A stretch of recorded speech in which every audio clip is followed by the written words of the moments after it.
മനോജ് മയിൽതേരുന്നു വിശദാംശങ്ങളുമായി. മനോജ്, സംസ്ഥാനത്ത് UDFന്റെ തേരോട്ടം, ഒപ്പം തന്നെ താമര വിരിഞ്ഞിരിക്കുന്നു തൃശൂരിൽ. വിശദാംശങ്ങൾ. ഷിനിത്ത്, സംസ്ഥാനത്താകെ ഒരു UDF അനുകൂല തരംഗം, അതോടൊപ്പം തന്നെ ഒരു NDA അനുകൂലമായ ഒരു സാഹചര്യം, ഇത് രണ്ടും ഉണ്ടായി എന്നുള്ളതാണ് ഈ തെരഞ്ഞെടുപ്പിന്റെ ഏറ്റവും പ്രധാനപ്പെട്ട ഒരു കാര്യം. 17 മണ്ഡലങ്ങളിൽ UDF വിജയം ഉറപ്പിച്ച ഒരു സാഹചര്യം.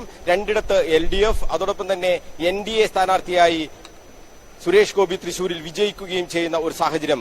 എന്തായാലും കേരള രാഷ്ട്രീയം ആകെ മാറി മറിയുന്നു എന്നതിന്റെ സൂചനയാണ് ഈ തെരഞ്ഞെടുപ്പ് ഫലം നൽകുന്നത്. ഇതിൽ ഏറ്റവും കനത്ത തിരിച്ചടി നേരിട്ടിരിക്കുന്നത് ഈ LDFനാണ്.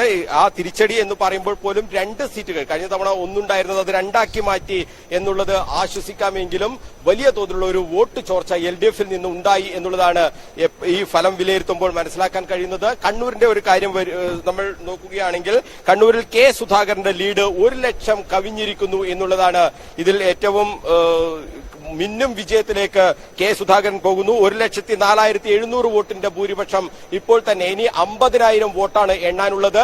50,000 വോട്ട് എണ്ണാനുള്ളപ്പോൾ K സുധാകരന് 1,04,700 വോട്ടിന്റെ ലീഡ്. സുധാകരൻ കണ്ണൂരിൽ വിജയിച്ചിരിക്കുന്നു. അതോടൊപ്പം തന്നെ ലീഡ് 1,25,000 പോകാനുള്ള ഒരു സാധ്യതയിലേക്ക് കാര്യങ്ങൾ പോകുന്നു. മറ്റൊരു പ്രധാനപ്പെട്ട കാര്യം, NDAയുടെ വോട്ട് ഗണ്യമായി വർദ്ധിച്ചിരിക്കുന്നു എന്നുള്ളതാണ്. കഴിഞ്ഞ തവണ 69,000 വോട്ട് മാത്രമുണ്ടായിരുന്ന BJPക്ക് ഇത്തവണ കണ്ണൂരിൽ 1,13,216 വോട്ടിന്റെ വൻ വോട്ട് വർധന, ഏതാണ്ട് ഇരട്ടിയോളം വോട്ട് വർദ്ധിക്കുന്ന ഒരു സാഹചര്യം. വോട്ട് ശതമാനത്തിൽ ഏതാണ്ട് 12% കവിഞ്ഞിരിക്കുന്നു NDAയുടെ വോട്ട് എന്നുള്ളതാണ് ഇത് മറ്റൊരു എടുത്തു പറയേണ്ട കാര്യം. NDA വോട്ട് വർദ്ധിക്കുമ്പോൾ നഷ്ടമുണ്ടായത് LDFനാണ്. LDFന്റെ പല കേന്ദ്രങ്ങളിൽ നിന്നും BJPയിലേക്ക് വോട്ട് ചോർന്നു എന്നുള്ളതാണ് ഏറ്റവും ശ്രദ്ധേയമായ കാര്യം. CPM ഇരുന്ന് ചിന്തിക്കേണ്ട ഒരു വിഷയമാണ് ഇവിടെ ഉണ്ടായിട്ടുള്ളത്. എന്തായാലും കണ്ണൂരിൽ K സുധാകരന്റെ ലീഡ് 1.4 ലക്ഷത്തിലേക്ക് അത് കടന്നാലും അത്ഭുതപ്പെടാനില്ല. 50,000 വോട്ട് എണ്ണാനുണ്ട്. ആ 50,000 വോട്ട് എണ്ണുമ്പോൾ K സുധാകരന്റെ ലീഡ് ഗണ്യമായി ഉയരുന്ന ഒരു സാഹചര്യം. നേരത്തെ K സുധാകരൻ 1 ലക്ഷം വോട്ടിനാണ് ലീഡ് ഉണ്ടായിരുന്നത്. 5 ബൂത്ത് എണ്ണുമ്പോൾ തന്നെ വീണ്ടും 4,000 വോട്ടിന്റെ ലീഡിലേക്ക് പോകുന്ന ഒരു സാഹചര്യം. അങ്ങനെ ഒരു 50,000 വോട്ട് എന്ന് പറയുമ്പോൾ വളരെ ചുരുക്കം ബൂത്തുകൾ മാത്രമാണ് ഇനി എണ്ണാനുള്ളത്. അല്പസമയത്തിനകം തന്നെ ഔദ്യോഗിക ഫലപ്രഖ്യാപനം ഉണ്ടാകും. അതോടൊപ്പം തന്നെ പോസ്റ്റൽ വോട്ടുകളുടെ എണ്ണത്തിന്റെ കാര്യത്തിൽ നമുക്കൊരു വ്യക്തത വന്നിട്ടില്ല. പോസ്റ്റൽ വോട്ട് ഈ ഇതിനകത്ത് ഉൾപ്പെട്ടിട്ടുണ്ടോ എന്ന കാര്യത്തിലും ഒരു വ്യക്തത റിട്ടേണിംഗ് ഓഫീസർമാരിൽ നിന്നും ലഭിച്ചിട്ടില്ല. അപ്പോൾ പോസ്റ്റൽ വോട്ടിന്റെ ഒരു കണക്ക് കൂടി, 15,000-ഓളം പോസ്റ്റൽ വോട്ടുമുണ്ട്. അപ്പോൾ പോസ്റ്റൽ വോട്ടിന്റെ ഒരു കണക്ക് കൂടി ഇതിനോടൊപ്പം ചേരുമ്പോൾ K സുധാകരന്റെ ലീഡ് ഇനിയും ഉയരാനുള്ള ഒരു സാധ്യത തന്നെയാണ് കാണുന്നത്. അപ്പോൾ സംസ്ഥാനത്താകെ വലിയ തോതിലുള്ള ഒരു മുന്നേറ്റം UDFന് എന്ന് പറയുമ്പോൾ തന്നെ കഴിഞ്ഞ തവണത്തെ പല സീറ്റുകളും UDFന് നഷ്ടമാകുന്ന സാഹചര്യമുണ്ട് എന്നതും യാഥാർത്ഥ്യമാണ്. എന്തായാലും കണ്ണൂർ, കാസർഗോഡ്, വടകര ഈ 3 മണ്ഡലങ്ങളുടെ കാര്യം എടുത്താൽ LDFനെ സംബന്ധിച്ചിടത്തോളം കനത്ത തിരിച്ചടി ഉണ്ടായി എന്നത് തന്നെയാണ് യാഥാർത്ഥ്യം. വടകരയിൽ ഷാഫി പറമ്പിലിന്റെ ലീഡും 1 ലക്ഷത്തിന് മുകളിലേക്ക് പോകുന്നു. KK ശൈലജയെ പോലുള്ള ഒരു ശക്തയായ ഒരു സ്ഥാനാർത്ഥിയെ CPM അവിടെ മത്സരിപ്പിച്ചിട്ടും UDFന്റെ ലീഡ് 1 ലക്ഷത്തിന് മുകളിലേക്ക് പോകുന്നു എന്ന് പറയുമ്പോൾ അവിടെയും LDFന് വലിയ തോതിലുള്ള തിരിച്ചടി നേരിടുന്നു എന്ന് തന്നെയാണ് അർത്ഥം. ഷിനിത്ത്, മനോജ്, അതേപോലെ തന്നെ വടക്കേ മലബാറിൽ CPMന്റെ ഒരു വലിയ ഉറച്ച കോട്ട എന്ന് പറയുന്ന വടക്കേ മലബാറിൽ മണ്ണിളകുന്നു എന്ന് തന്നെ നമുക്ക് കാണാൻ സാധിക്കുന്നു. ഈ വോട്ടിംഗ് നില പരിശോധിക്കുമ്പോൾ കണ്ണൂർ, അതേപോലെ തന്നെ കാസർഗോഡ്, വടകര തുടങ്ങിയിട്ടുള്ള മണ്ഡലങ്ങളിൽ ഇപ്പോൾ വൻ മുന്നേറ്റമാണ് UDF ഉണ്ടാക്കിയിരിക്കുന്നത്. ഷിനിത്ത്, LDFന്റെ ശക്തി കേന്ദ്രങ്ങളിലെല്ലാം വോട്ട് ചോർന്നിട്ടുണ്ട് എന്നതാണ് യാഥാർത്ഥ്യം. അതിന് ഏറ്റവും പ്രധാനപ്പെട്ട ഒരു ഉദാഹരണം എന്ന് പറയുന്നത് ധർമ്മടത്ത് പോലും വലിയ ഒരു തിരിച്ചടി CPMന് ഉണ്ടായി എന്നുള്ളതാണ്. ധർമ്മടത്ത് 1,800 വോട്ടിന്റെ ലീഡ് മാത്രം LDFന് എന്ന് പറയുമ്പോഴാണ് എത്രമാത്രം തിരിച്ചടി LDFന് ഉണ്ടായി എന്നതിന്റെ ഏറ്റവും പ്രകടമായ ഒരു കാര്യം. മുഖ്യമന്ത്രിയുടെ മണ്ഡലത്തിൽ 1,800 വോട്ടിന്റെ മാത്രം ലീഡാണ് LDFന് ലഭിച്ചിട്ടുള്ളത്. കഴിഞ്ഞ ഈ അതിശക്തമായ UDF തരംഗം അലയടിച്ച 2019 തെരഞ്ഞെടുപ്പിൽ പോലും 4,000-ഓളം വോട്ടിന്റെ ലീഡ് ധർമ്മടത്തുണ്ടായിരുന്നു. അത് 1,800 ഒക്കെയായി കുറയുന്നു എന്ന് പറയുമ്പോൾ എത്രമാത്രം വോട്ട് LDFൽ നിന്നും ചോർന്നു എന്നുള്ളതാണ് ഇതിൽ ഏറ്റവും എടുത്തു പറയേണ്ട കാര്യം. അതിൽ തന്നെ മുഖ്യമന്ത്രിയുടെ ബൂത്തിൽ എടുത്ത് നമ്മൾ പരിശോധിച്ചാൽ 2019 53 വോട്ട് BJPക്ക് ലഭിച്ചിരുന്നത് 53 വോട്ടാണ്. അത് 115 വോട്ടായി ഉയർന്നു. മുഖ്യമന്ത്രിയുടെ മണ്ഡലത്തിൽ പോലും LDFന്റെ വോട്ട് അവിടെ ചോർന്നിട്ടുണ്ട്. ആ ബൂത്തിൽ 2019 517 വോട്ടിന്റെ ലീഡ് LDFനുണ്ടായിരുന്നു. അത് ഇത്തവണ 407 വോട്ടായി കുറഞ്ഞു. അതായത് മുഖ്യമന്ത്രി വോട്ട് ചെയ്ത ആ ബൂത്തിൽ നിന്ന് പോലും CPMന് വോട്ട് ചോർച്ചയുണ്ടായി എന്നുള്ളതാണ് ഇതിൽ നിന്നും മനസ്സിലാക്കുന്നത്. അതോടൊപ്പം തന്നെ തളിപ്പറമ്പ് എന്ന് പറയുന്നത് എക്കാലത്തെയും CPMന്റെ കോട്ട എന്നുള്ള രീതിയിൽ വിശേഷിപ്പിച്ചിരുന്ന തളിപ്പറമ്പിലും കനത്ത തിരിച്ചടിയാണ് ഈ LDFന് ഉണ്ടായിട്ടുള്ളത്. കഴിഞ്ഞ അന്തിമ കണക്ക് വന്നിട്ടില്ല എങ്കിലും കഴിഞ്ഞ തവണത്തേതിനേക്കാൾ ലീഡ് ഇത്തവണ തളിപ്പറമ്പിൽ UDFന് ഉണ്ടാകാനുള്ള ഒരു സാധ്യത നമുക്ക് തള്ളിക്കളയാൻ കഴിയില്ല. കാരണം കെ സുധാകരന്റെ ലീഡ് അത്രയും വർദ്ധിക്കുന്ന ഒരു സാഹചര്യത്തിൽ എന്തായാലും തളിപ്പറമ്പിലും UDFന് തന്നെ ലീഡ് കിട്ടാനുള്ള സാധ്യതയുണ്ട്. അതോടൊപ്പം തന്നെ മട്ടന്നൂർ എന്ന് പറയുന്നത് 60,000-ഓളം വോട്ടിന്റെ ലീഡിനാണ് ശൈലജ ടീച്ചർ കഴിഞ്ഞ നിയമസഭാ തെരഞ്ഞെടുപ്പിൽ മട്ടന്നൂരിൽ നിന്നും വിജയിച്ചത്. അവിടെയും വലിയ തോതിൽ ഒരു 3000-ഓളം വോട്ടിന്റെ ലീഡ് മാത്രം എന്ന നിലയിലേക്ക് CPM ചുരുങ്ങുമ്പോൾ എത്രമാത്രം വോട്ട് ചോർച്ച CPMന്റെ കോട്ടകളിൽ നിന്നും ഉണ്ടായി എന്നത് നമുക്ക് വ്യക്തമാണ്. നമ്മൾ കെ സുധാകരനുമായി അല്പം മുമ്പ് സംസാരിച്ചു. അദ്ദേഹം പറഞ്ഞു താൻ തൃപ്തനല്ല എന്നാണ് കെ സുധാകരൻ കണ്ണൂർ വിഷനോട് പറഞ്ഞത്. അതിന് പ്രധാനപ്പെട്ട കാരണം അദ്ദേഹം പറയുന്നു ഇതിലും വലിയ ഒരു ലീഡാണ് പ്രതീക്ഷിച്ചത് എന്നാണ്. പക്ഷേ എല്ലാവരെയും അത്ഭുതപ്പെടുത്തുന്ന ഒരു വിജയം തന്നെയാണ് കെ സുധാകരന്റെ കാര്യത്തിൽ ഉണ്ടായത് എന്ന് നമുക്ക് അറിയാം. ഇഞ്ചോടിഞ്ച് പോരാട്ടം എന്നാണ് കണ്ണൂരിന്റെ സാഹചര്യങ്ങളെ വിലയിരുത്തിയിരുന്നത്. പക്ഷേ വലിയ തോതിൽ വോട്ട് ഏകീകരണം നടന്നിട്ടുണ്ട് എന്നതിന്റെ പ്രകടമായ ലക്ഷണങ്ങൾ സംസ്ഥാനത്തെ എല്ലാ മണ്ഡലങ്ങളും നോക്കുമ്പോൾ നമുക്ക് വ്യക്തമാണ്. ന്യൂനപക്ഷ വോട്ടിന്റെ ഏകീകരണം, അതോടൊപ്പം തന്നെ ഭൂരിപക്ഷ വോട്ട് വളരെ വലിയ തോതിൽ LDFൽ നിന്നും ചോരുന്ന ഒരു സാഹചര്യം. ഇതാണ് LDFന്റെ ഈ തോൽവിയിലേക്ക് പോകാൻ ഇടയാക്കിയ കാരണം എന്ന് ഒറ്റ നോട്ടത്തിൽ തന്നെ ഈ ഫലം വിലയിരുത്തുമ്പോൾ വ്യക്തമാണ്. വലിയ തോതിൽ ന്യൂനപക്ഷ വോട്ടിന്റെ ഏകീകരണം UDFന് അനുകൂലമായി വന്നു. അതോടൊപ്പം തന്നെയാണ് ഹിന്ദു വോട്ടുകളിൽ നിന്ന് വലിയ തോതിലുള്ള ഒരു ചോർച്ച LDFന്റെ ഭാഗത്തു നിന്നും ഉണ്ടായി. അത് BJPയിലേക്ക് പോകുന്നു. 69,000-ഓളം വോട്ട് CK പത്മനാഭൻ, അതായത് BJPയുടെ ഏറ്റവും പ്രധാനപ്പെട്ട നേതാവ് 2019 ഇവിടെ മത്സരിച്ചപ്പോൾ കിട്ടിയത് 69,000-ഓളം വോട്ട്, ഏതാണ്ട് 6.25% വോട്ട്.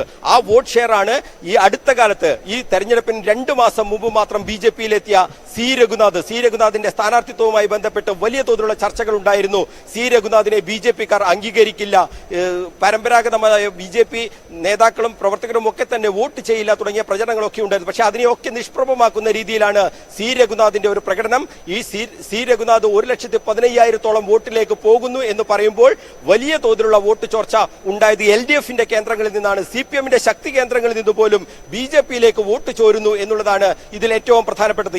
ഈ മലബാർ മേഖലയിലെ ഈ 3 മണ്ഡലങ്ങളിലും അതിശക്തമായ ഒരു വോട്ട് ഏകീകരണം, മുസ്ലിം വോട്ട് ഏകീകരണം നടന്നിട്ടുണ്ട് എന്നതിൽ ഒരു തർക്കവുമില്ല. കാസർകോട്ടെ ഒരു വിജയം, രാജ്മോഹൻ ഉണ്ണിത്താൻ വിജയം ആവർത്തിക്കുന്നതും അതേ രീതിയിൽ തന്നെയാണ്. കാസർകോട് നമുക്കറിയാം ഏത് തരംഗമുണ്ടായാലും LDFനോടൊപ്പം മാത്രം നിന്ന ഒരു മണ്ഡലമാണ് കഴിഞ്ഞ 3.5 പതിറ്റാണ്ടായി. കഴിഞ്ഞ തെരഞ്ഞെടുപ്പിന് മുമ്പ് വരെ കാസർകോട് എന്ത് തന്നെയായാലും വിജയിക്കാൻ പറ്റുന്ന എല്ലാ രാഷ്ട്രീയ സാഹചര്യങ്ങളും ഇത്തവണയും LDFനുണ്ടായിരുന്നു. പക്ഷേ അവിടെയും വിജയിക്കാൻ കഴിയാത്ത ഒരു സാഹചര്യം LDFനുണ്ടായത് വലിയ തോതിൽ ന്യൂനപക്ഷ വോട്ട് ഏകീകരിക്കപ്പെട്ടു എന്നതുകൊണ്ട് തന്നെയാണ്. അതിലേറ്റവും പ്രധാനപ്പെട്ട ഒരു സംഭവം എന്ന് പറയുന്നത് ഈ റിയാസ് മൗലവി വധവുമായി ബന്ധപ്പെട്ട കാര്യങ്ങൾ തന്നെയാണ്.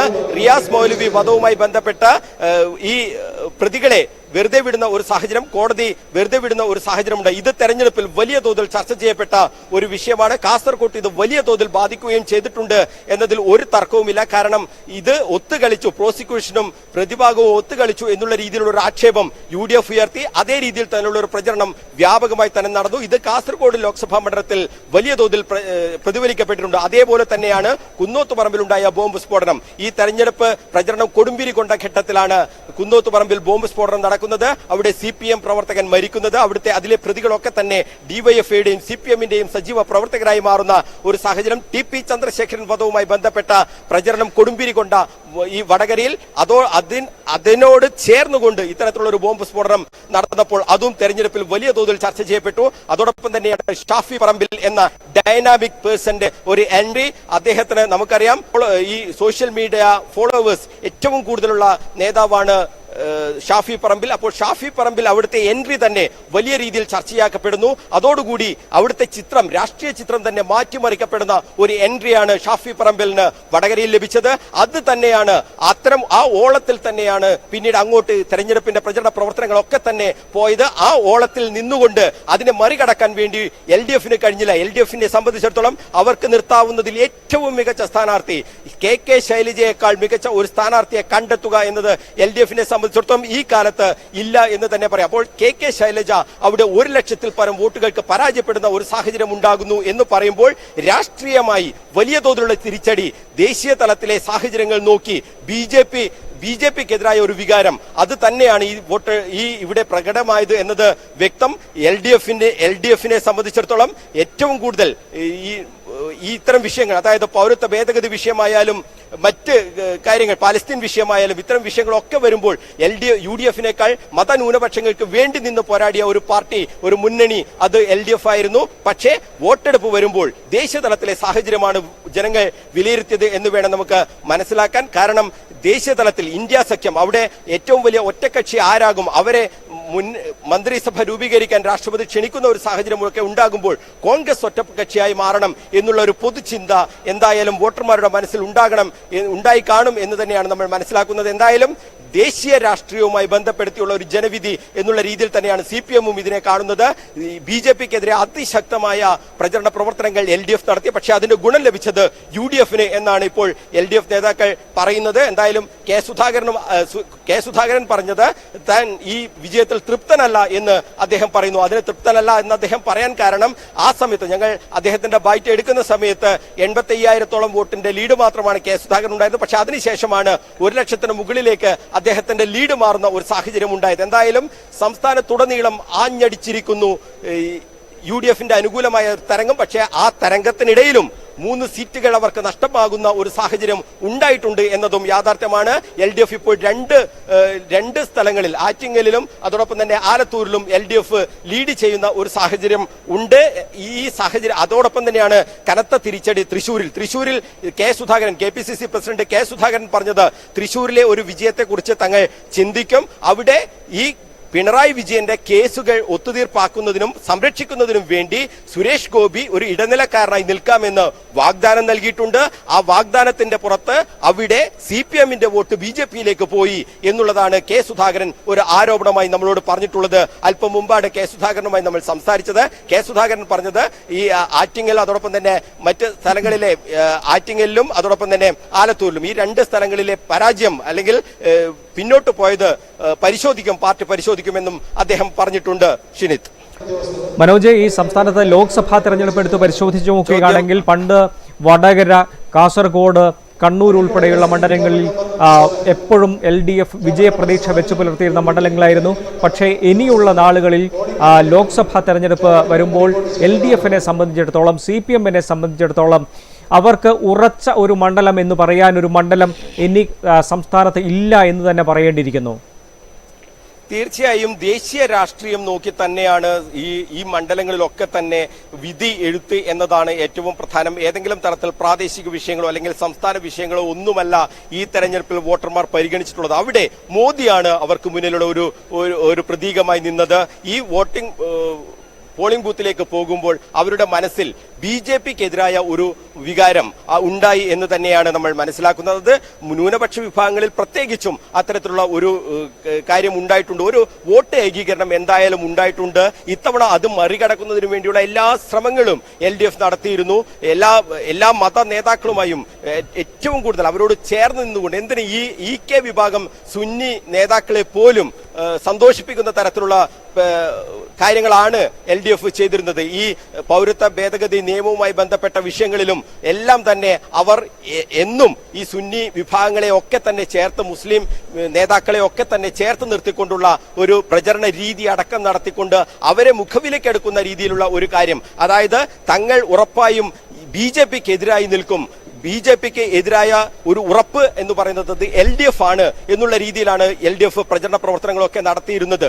ഇന്നത്തെ കോൺഗ്രസ് നാളത്തെ BJP എന്ന് പറഞ്ഞുകൊണ്ട് LDF ഈ തെരഞ്ഞെടുപ്പ് പ്രചരണ പ്രവർത്തനങ്ങളിൽ ആകെ സജീവമായി തന്നെ നിൽക്കുന്ന ഒരു സാഹചര്യവും ഉണ്ടായിരുന്നു. പക്ഷേ വോട്ടർമാരുടെ മനസ്സിൽ അതൊന്നും ഏശിയില്ല എന്നാണ് ഈ ജനവിധി മനസ്സിലാക്കുന്നത്. അവർ ചിന്തിച്ചത് BJPക്കെതിരായ ഒരു നീക്കം, ഒരു മുന്നേറ്റം ഉണ്ടാകണം എന്ന് മാത്രമാണ് അവരുടെ മനസ്സിലുണ്ടായിരുന്നത്. അത് മാത്രമാണ് ഇവിടെ വോട്ടായി മാറിയത് എന്ന് വളരെ വ്യക്തം. അപ്പോൾ ഈ ലോക്സഭാ തെരഞ്ഞെടുപ്പിന്റെ കാര്യത്തിൽ സംസ്ഥാന തലത്തിലെ സാഹചര്യങ്ങളോ ഒന്നും വോട്ടർമാർ കണക്കിലെടുക്കുന്നില്ല. അവിടെ അവരുടെ മുന്നിലുള്ള ഏറ്റവും പ്രധാനപ്പെട്ട ചോദ്യം ഈ BJP ഇതര ഒരു സർക്കാർ അവിടെ വരണം, അതിന് ആർക്ക് വോട്ട് ചെയ്താലാണ് അതിന് സാധ്യത എന്നുള്ളത് മാത്രമാണ് വോട്ടർമാർ ചിന്തിച്ചത് എന്നാണ് നമ്മൾ മനസ്സിലാക്കേണ്ടത്. അത് തന്നെയാണ് ഈ വോട്ടെടുപ്പിൽ പ്രകടമായത്. ഈ വോട്ടെടുപ്പിൽ എല്ലാ മണ്ഡലങ്ങളിലും കാണുന്ന ഒരു ട്രെൻഡും അത് തന്നെയാണ്. അതോടൊപ്പം തന്നെയാണ് വലിയ തോതിൽ മോദിക്ക് അനുകൂലമായ ഒരു ചെറിയ ഒരു ഓളങ്ങൾ കേരളത്തിലും കണ്ടു തുടങ്ങിയിരിക്കുന്നു എന്നതിന്റെ ലക്ഷണങ്ങൾ നമുക്കറിയാം. തൃശൂരിലാണ് ഏറ്റവും കൂടുതൽ, ഒരുപക്ഷെ പ്രധാനമന്ത്രി ഇത്രയധികം പ്രചരണ പ്രവർത്തനങ്ങൾക്ക് എത്തിയ മറ്റൊരു മണ്ഡലം കേരളത്തിലില്ല. തൃശൂരിലാണ്. 4 തവണയാണ് തൃശൂരിൽ സുരേഷ് ഗോപിക്ക് വേണ്ടി പ്രചരണ പ്രവർത്തനങ്ങൾക്ക് പ്രധാനമന്ത്രി നരേന്ദ്രമോദി അവിടെ എത്തിയിട്ടുള്ളത്. അപ്പോൾ നരേന്ദ്രമോദിക്ക് അനുകൂലമായ ഒരു ട്രെൻഡ് രൂപപ്പെട്ടു വരുന്നു. അത് പുതിയ വോട്ടർമാരിൽ ധാരാളമായി കണ്ടുവരുന്നു.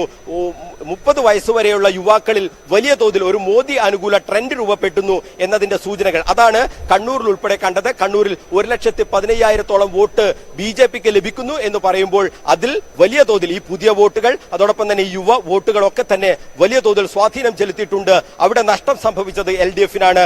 UDFന് നഷ്ടം സംഭവിച്ചിട്ടില്ല എന്ന് മാത്രമല്ല, കഴിഞ്ഞ തവണത്തേതിനേക്കാൾ വോട്ട് വർദ്ധിക്കുന്ന ഒരു സാഹചര്യം ഉണ്ടായിട്ടുണ്ട്. അപ്പോൾ ഈ നേരത്തെ ഷിനിത്ത് സൂചിപ്പിച്ച കാര്യം, അതായത് ഈ ലോക്സഭാ തെരഞ്ഞെടുപ്പിൽ LDF